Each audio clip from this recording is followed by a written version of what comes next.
Menurut Menteri Kesehatan Budi Gunadi Sadikin, untuk menyelesaikan target vaksinasi perlu dukungan dari kita, seluruh elemen bangsa. Pemerintah membuka kesempatan seluas-luasnya bagi semua pihak untuk terlibat dan berkontribusi menyukseskan program vaksinasi nasional. Sebelum membahasnya dengan para narasumber, saya akan mengajak Anda dulu untuk melihat sebenarnya sudah sejauh mana progres vaksinasi nasional ini.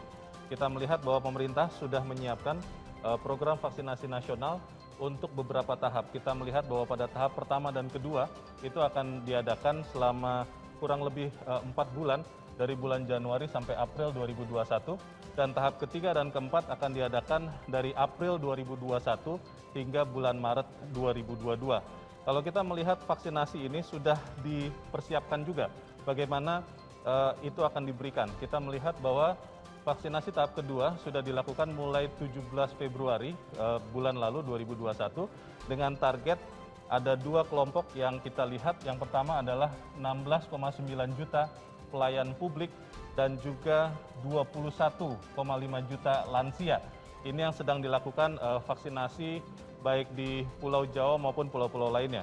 Kalau kita melihat program vaksinasi ini, kita juga melihat ada beberapa kelompok yang menjadi target sasaran untuk vaksinasi tahap kedua. Yang pertama, kita melihat di beberapa pemberitaan bahwa ada beberapa pasar yang menjadi tempat vaksinasi. Ini adalah kelompok pedagang pasar, karena memang kita tahu ini adalah tempat berinteraksinya pedagang, penjual dan pembeli.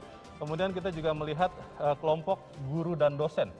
Guru dan dosen divaksinasi dengan harapan kemudian pada waktunya nanti kalau memang dinilai sudah aman, maka pembelajaran jarak jauh bisa dikombinasikan pelan-pelan dengan pembelajaran tatap muka. Kita juga melihat ada kelompok petugas keamanan TNI dan Polri, kemudian kita juga melihat ada wakil rakyat, pejabat dan aparatur sipil negara.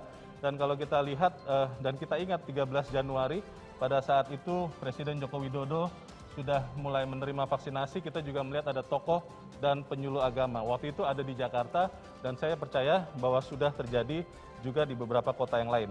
Kita melihat untuk program vaksinasi tahap kedua ini juga mengarah atau menyasar kepada para petugas transportasi publik, baik transportasi analog ataupun juga transportasi online. Kita melihat bahwa mereka sudah menjadi sasaran untuk vaksinasi tahap kedua. Kemudian kelompok yang lain adalah kelompok atlet. Selama 1 tahun kurang lebih kita melihat begitu banyak event olahraga yang kemudian diistirahatkan. Mungkin akhir tahun ini kita harapkan PON bisa terlaksana.